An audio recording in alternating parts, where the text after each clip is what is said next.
3,000 men from the West African country of Mauritania have come to this small town after crossing the southern border illegally and claiming asylum. Nearly all of the Mauritanians don't speak English, they can't legally work, and for housing, they are packing as many as 20 people into apartments meant for 2 to 4.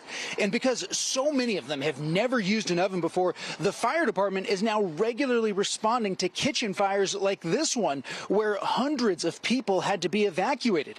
The massive influx of people is also taking a big toll on the city's utilities, particularly at these apartment buildings. The sewer system is getting backed up. The drainage is getting backed up in the building. And then when we're responding for issues of, literally feces running down the walls of the bathrooms from the floor above. That's not how anyone should be living.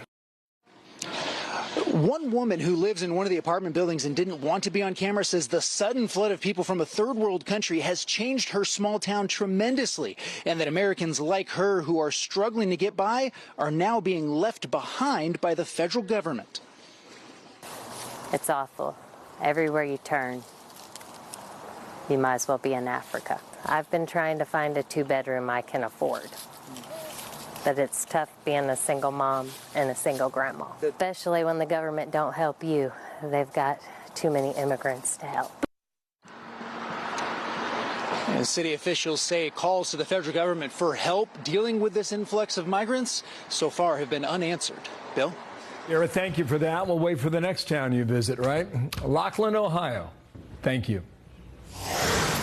Right now, reporters are gathered at Mar-a-Lago, where former President Trump is about to speak exactly 1 week before Election Day, when voters coast to coast head to the polls to choose the nation's next commander-in-chief. Welcome to a brand new hour of America's Newsroom. I'm Dana Perino. How we doing? I'm just stunned by the Garrett Tenney report. I'm like having a moment. Yeah. Like the population of the village is 3,400, and the number of Mauritanian men who have been placed there is 3,000. Unbelievable.